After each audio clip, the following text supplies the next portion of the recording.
Operations on array. Operations on array. Array पे हम different operations perform करना चाह रहे थे. For example, first one operation जो हमने कल देख लिया था कि अगर हमने array के elements को access करना हो. अब accessing के लिए different terms use होते हैं. बाज़ औक़ात हम कहते हैं कि जी accessing array element. बाज़ औक़ात हम इसको कहते हैं कि printing array element. So interchangeably ये वर्ड्स हम कभी कभार यूज कर लेते हैं. दोनों का मकसद ये है कि आपने एरे के एलिमेंट्स पे जो भी ऑपरेशंस परफॉर्म करना है, you must first access this element, reach this element and then perform your required operations. For example किस तरह कि मेरे पास एक एरे है. लेट्स सपोज मैं कहता हूँ कि उसके अंदर हमारे पास ये 5 एलिमेंट्स है, 0 1 2 3 एंड 4. ये 4 एलिमेंट्स हैं, 5 एलिमेंट्स हैं. अब इसके अंदर 10 20 30 40 एंड 50. अब मुझे कोई कहता है कि जी आप इंडेक्स नंबर 2 के जो एलिमेंट है उसको प्रिंट कर दें. Yes sir. इंडेक्स नंबर 2 के जो एलिमेंट है उसको प्रिंट कर दें. सो मैंने सबसे पहले इस एलिमेंट तक इसको एक्सेस करना है. एक्सेस से मुराद ये नहीं है कि मैं इसको प्रिंट करूं, बल्कि मैंने क्योंकि अरे के एलिमेंट से तो मैंने इंडेक्स बाय इंडेक्स मूव करना है. तो सबसे पहले मैं इस इंडेक्स पे पहुंच गया. फिर उसके बाद लेट्स सपोज मुझे कोई कहता है कि इस 30 को आप रिप्लेस कर दे 40 से, या मुझे कोई कहता है कि जी आप इस 30 को सिंपली क्या कर रहे हैं, प्रिंट कर दें. सो आपने सबसे पहले अरे के एलिमेंट को एक्सेस करना है और फिर उसके बाद आपने क्या करना है, उसको प्रिंट करना है. दूसरी कुछ टेक्निकल चीजें कल रह गई क्लास के अंदर. लेट्स सपोज मेरे पास एक अरे है, रोल नंबर,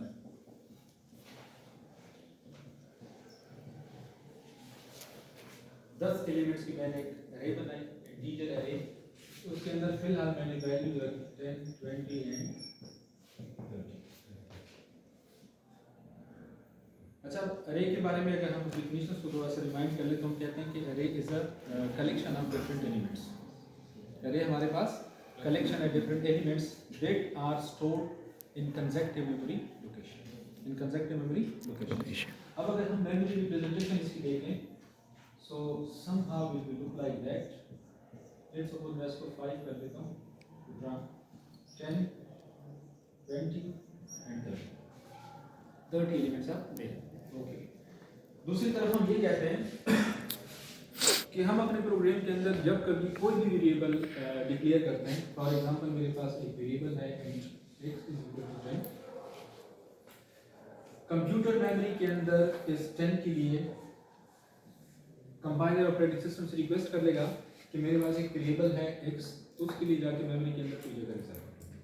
सो वो सिंपली मेमोरी के अंदर जाके वो यहाँ से कोई भी एक बॉक्स क्रिएट करेगा जो कि एम्प्टी, जिसके अंदर कोई नाम. तो वो उसने एक बॉक्स उठा लिया, लेट्स सपोज उसने ये बॉक्स उठा लिया और उसको लिबलाइज कर दिया x 10 और उसके अंदर वैल्यू डाल दी और ये उसका लेट्स सपोज में लेते हैं एड्रेस. ये एड्रेस मैं सिर्फ समझाने के लिए इस तरह लिखता हूँ. अगर आप इस एड्रेस को प्रिंट कर लें तो ये आपके पास आएगा हेक्साडेसिमल के फॉर्म में. और इस एड्रेस को हम आज देखते हैं कि हम कैसे प्रिंट कर सकते हैं इसको. ओके. सो ये मेरे पास सिंपल जो मैंने वेरिएबल डिक्लेयर किया. अच्छा, अब इस दफा मैंने एक अरे डिक्लेयर किया यहाँ पे. ये मेरे पास अरे है. तो अगेन कंपाइलर ने ऑपरेटिंग सिस्टम से रिक्वेस्ट किया कि मुझे आप मेमोरी में जगह दे दें. कितनी जगह दे दें? मैंने 5 एलिमेंट्स स्टोर करने हैं. 5 एलिमेंट्स स्टोर करने हैं, लेकिन 5 एलिमेंट्स ना क्योंकि अरे है तो मैंने वो 5 एलिमेंट्स कंसेक्टिव स्टोर करने हैं और वो एलिमेंट्स सेम टाइप की भी होंगे.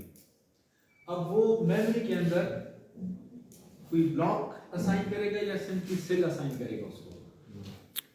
ऑब्वियसली एक से ज्यादा एलिमेंट है तो उसमें क्या किया, एक ब्लॉक उसे असाइन किया. तो वो ब्लॉक हमारे पास क्या है, सपोज ये ब्लॉक उसे मिल गया और इस ब्लॉक को उसने लेबल कर दिया वेरिएबल ने रोल नंबर के साथ. रोल नंबर के साथ. जिस तरह सिंपल अगर एक वेरिएबल हम डिक्लेयर करते हैं तो वेरिएबल जो मेमोरी लोकेशन है उसको उसने लेबल कर दिया x के साथ. इसी तरह उसने इस ब्लॉक को लेबल कर दिया रोल नंबर के साथ.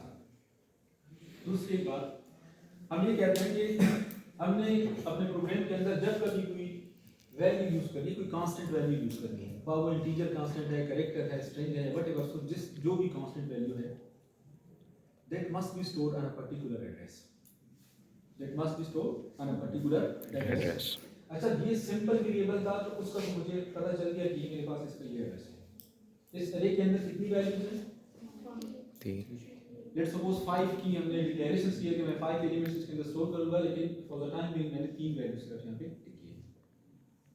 अच्छा, इसका मतलब है कि ये 3 वैल्यूज जहां पे सेव होंगी, उसका कोई ना कोई एड्रेस भी होगा, उसका कोई ना कोई एड्रेस भी होगा। दूसरी बात, जिस तरह मैंने मेमोरी के हर सेल को यहाँ पे मैंने एक वेरिएबल लिया, जब सेल मुझे ऑपरेटिंग सिस्टम ने रिटर्न कर दिया, तो उस सेल को मैंने लेबलाइज भी कर दिया। इस पे मैंने क्या स्टोर करना है? x। अच्छा, यहाँ पे मेरे पास 3 वैल्यूज आ गई, 10, 20, 30। अब मैं इस पे लेबल क्या रखूंगा? 0, 1, 2। अब 0, 1, 2 ऑब्वियसली 0, 1, 2 ये मेरे पास इंडेक्स ये मेरे पास इंडेक्स है, ये मेरे पास इंडेक्स है। जिस तरह मेरे पास वेरिएबल है, मुझे इस तरह का एक लेबल नहीं मिला कि मैं इस पे क्या लेबल रखूं।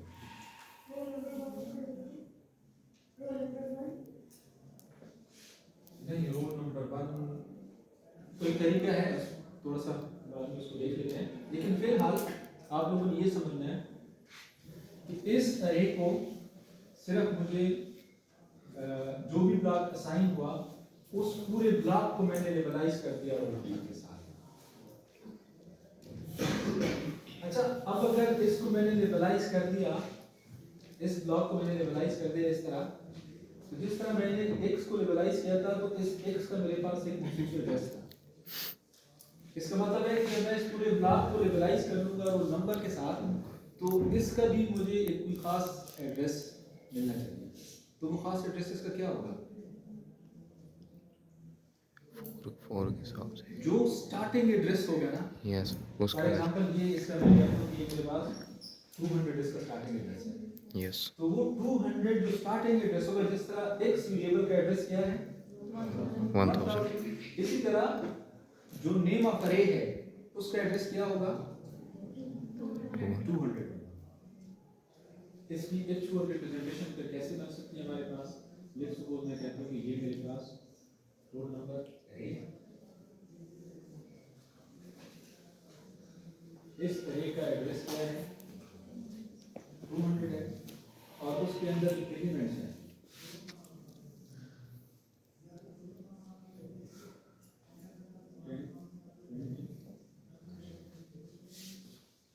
जो चीज आप लोगों ने याद करने वाली है, जो एड्रेस इस अरे के पास है, वही एड्रेस आपके स्टार्टिंग एलिमेंट का होगा, वही एड्रेस आपके स्टार्टिंग एलिमेंट का होगा।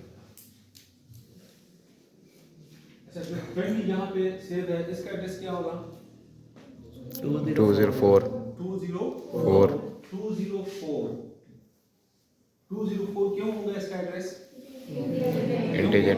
हम अरे को जब डिफाइन करते हैं तो हम कहते हैं कि array is a collection of similar element that are stored in a consecutive memory location. अब सिमिलर एलिमेंट इट मींस कि हमारे पास किस किस्म के अरे हैं? ये इंटीजर टाइप ऑफ अरे है, so it means all the value must be of integer type. Integer type के तो मुझे पता है कि how much space are required for the integer variables? 4 bytes. So if first value is stored at 200, obviously the second will be at 204 and so on with the interval of 4. 4 की interval के साथ सारी values हमारे पास क्या होंगी? Store होंगी। अच्छा, अब ये मेरे पास में एक्चुअल सिचुएशन ये बन जाती है। अब अगर मैं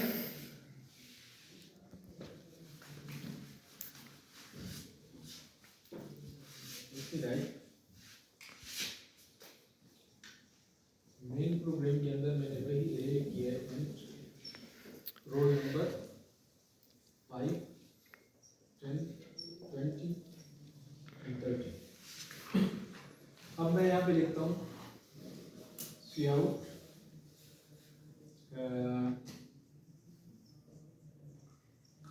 रोल नंबर। मेरे पास क्या प्रिंट होना चाहिए?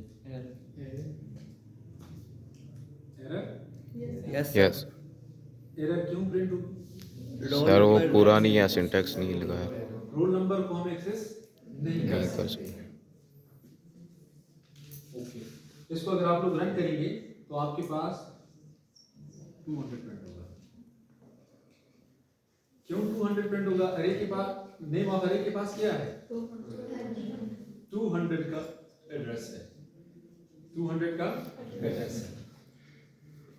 अच्छा, अब मैंने ये लिखा सी आउट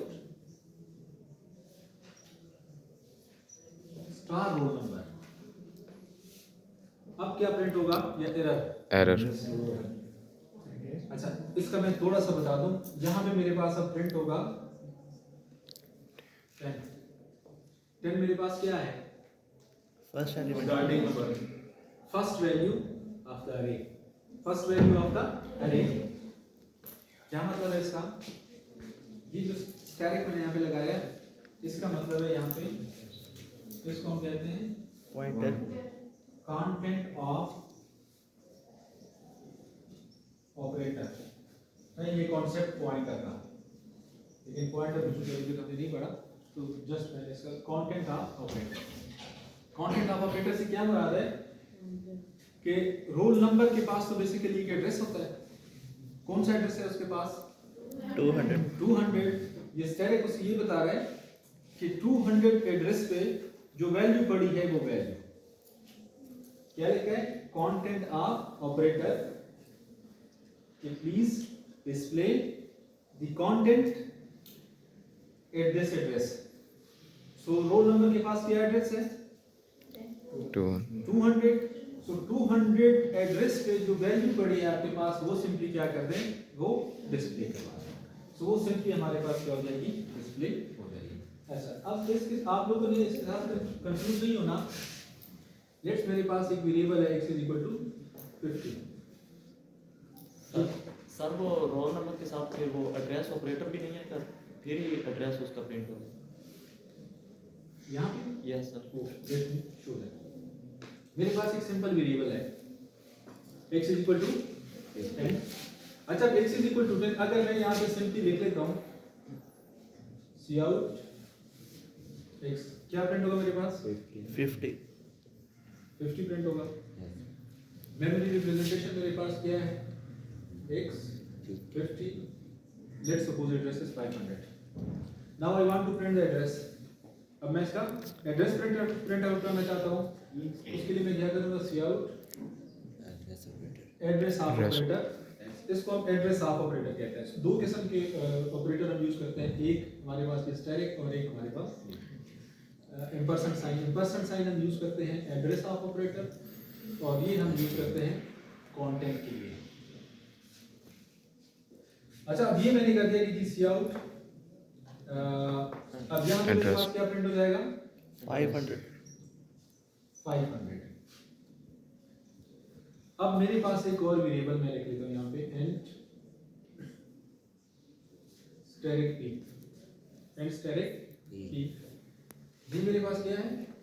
वेरिएबल है, लेकिन पॉइंटर वेरिएबल है। पॉइंटर वेरिएबल मैंने इसको बना लिया। अच्छा, ये चलिए इसको फिलहाल छोड़ दीजिए, पॉइंटर पे जब टॉपिक डिस्कस होगा उसमें हम देख लेते हैं। अच्छा, मैं यहाँ पे एक काम और कर लेता हूँ, सी आउट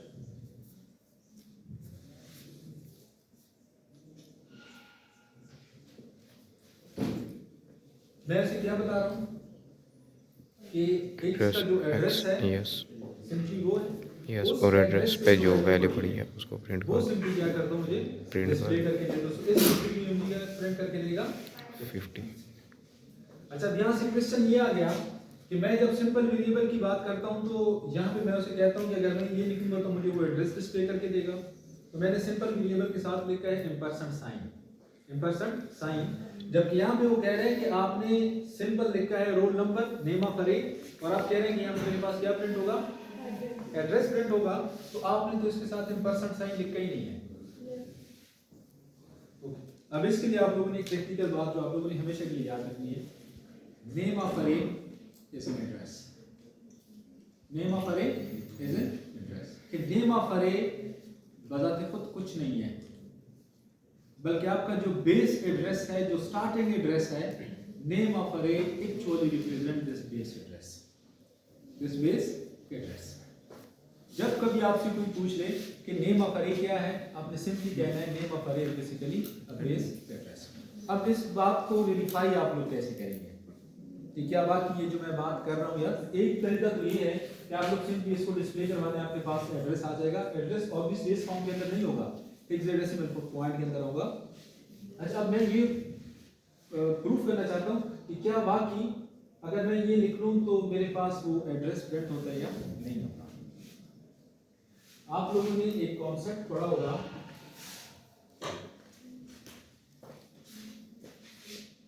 अगर मैं लिखता हूँ and a is equal to 10, and is equal to 10, कभी आप लोगों ने ये किया हुआ है? Yes, sir. 10 plus plus Yes, क्या हुआ है? Yes, sir. No, इंक्रीमेंट हो जाता है इंक्रीमेंट जी, नो सर, इंक्रीमेंट जी। सर वो तो वेरिएबल में इंक्रीमेंट होगा। कभी भी सवाल ही मेरा नहीं है कि आप लोग ये कर सकते हैं, क्योंकि हम जब प्रोग्रामिंग की पहले डिफिनेशंस करते हैं वेरिएबल और कांस्टेंट से, तो हम कहते हैं constant are those values to which we can never change, जिसको हम कभी भी चेंज नहीं कर सकते।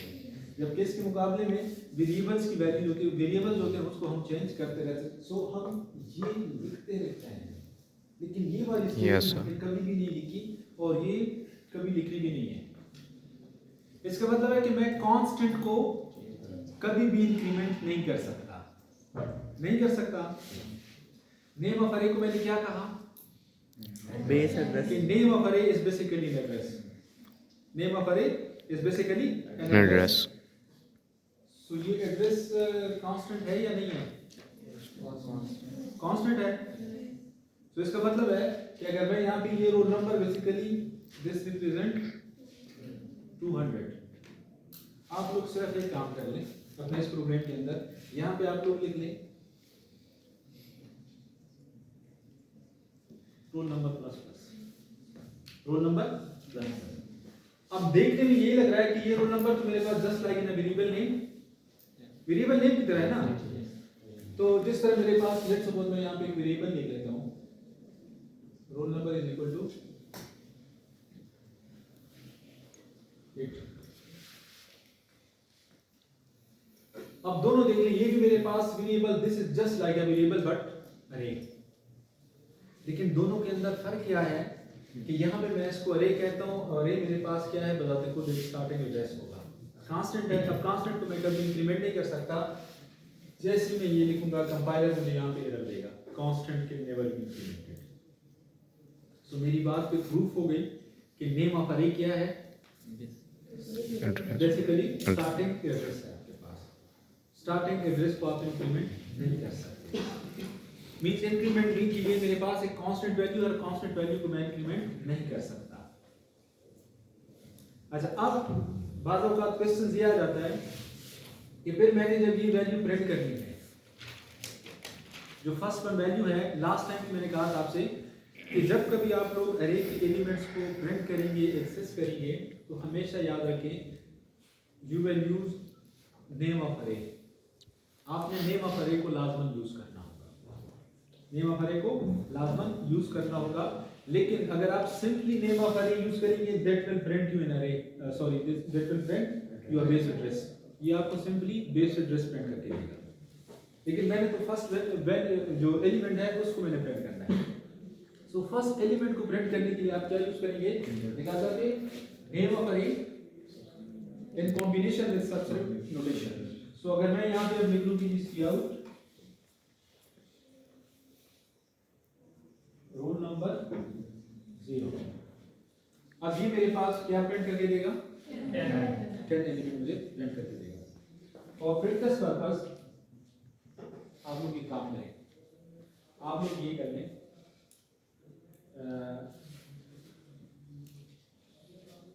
रोल नंबर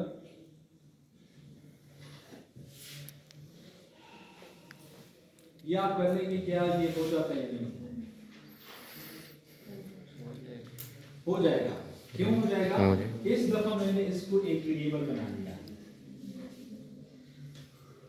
इस दफा मैंने इसको क्या बनाया, एक Very. वेरिएबल बना दिया कि element at first index, element of the array at first index, this is represented with this. ये कैसे होगा? अगर मैं इसको थोड़ा सा, बेशक आप लोग इसी तरह बना दें,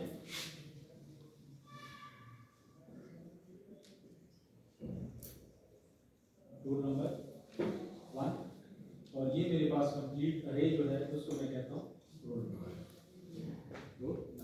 सो ये मेरे पास जो स्टार्टिंग एड्रेस था, ये मेरे पास 204 एंड सो अब अगर आप लोग देख लीजिए, जो मैं बात करता था कि मुझे हर सेल को प्रॉपर्ली लेबलाइज करना होगा, तो यहाँ से किसी ने कहा कि इंडेक्स सिर्फ आप डाल दें, सो वो मेरे पास इंडेक्स था।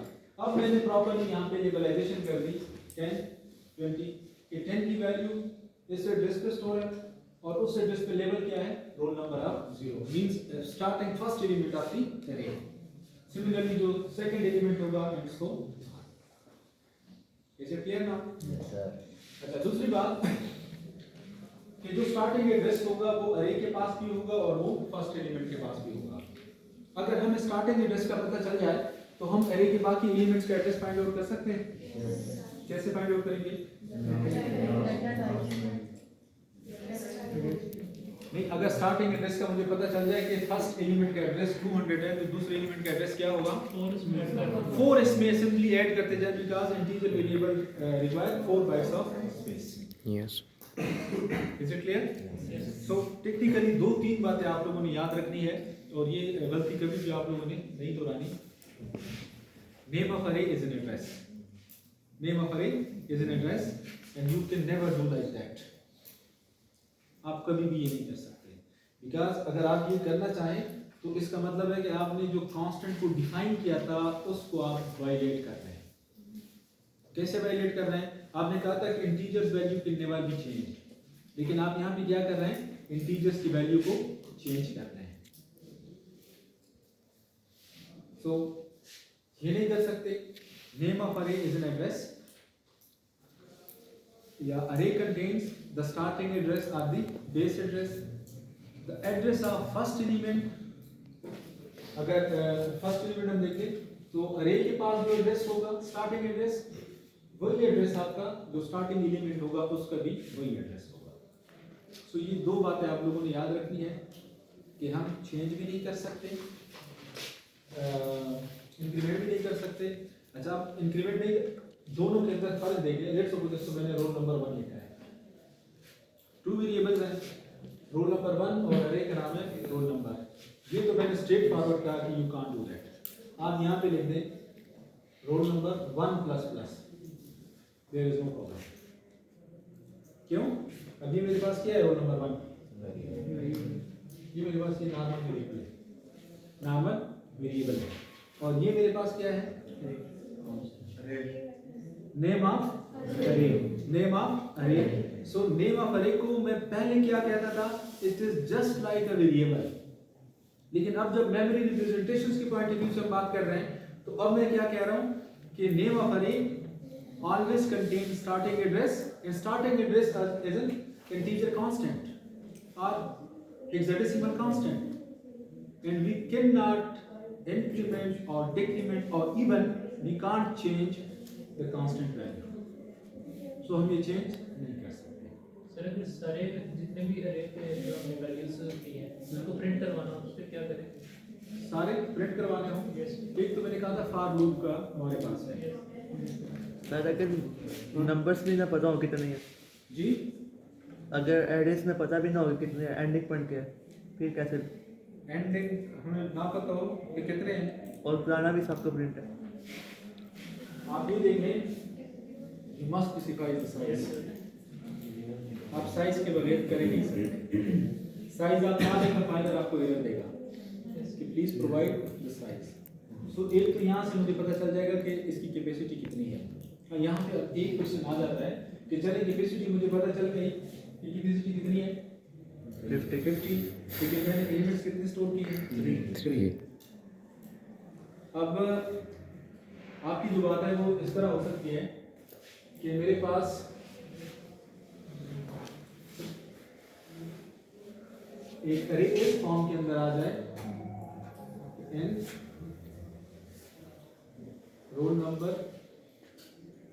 500 और मैं फिर यहाँ पे एक फॉर लूप लगा लूँ for n I is equal to 0 I is less or equal to 150 I plus plus. लेकिन यहाँ पे भी आइडिया हो जाता है कि आप कितनी वैल्यू क्या कर रहे हैं, इंसर्ट कर रहे हैं। सो वो आपको किसी ना किसी तरह पता चल जाता है कि आपने कौन सी वैल्यू इंसर्ट करनी है। हाँ, ये फिर आ जाता है कि आपके पास वैल्यूज आ जाती है और आप कहते हैं कि मुझे इंडेक्स 100 पे वैल्यू प्रिंट करके दे दें। सो वो भी आपके पास इंडिविजुअल फॉर्म के अंदर इजी है कि जिस आउट रोल नंबर 99, क्योंकि 100 है, एक कम 0 से स्टार्ट हो रहा है तो 99, तो वो आपको 100 इंडेक्स पे वैल्यू आपको प्रिंट करके दे देगा। इस वजह से इस अरे को हम कहते हैं static data structure. Static data structure कि ये हमारे पास स्टैटिक है, इसको हम चेंज नहीं कर सकते। एक दफा मैंने इसको साइज को डिक्लेयर कर दिया, अब नीचे प्रोग्राम के अंदर मैं इसको चेंज नहीं कर सकता। ये मेरे पास यही साइज ही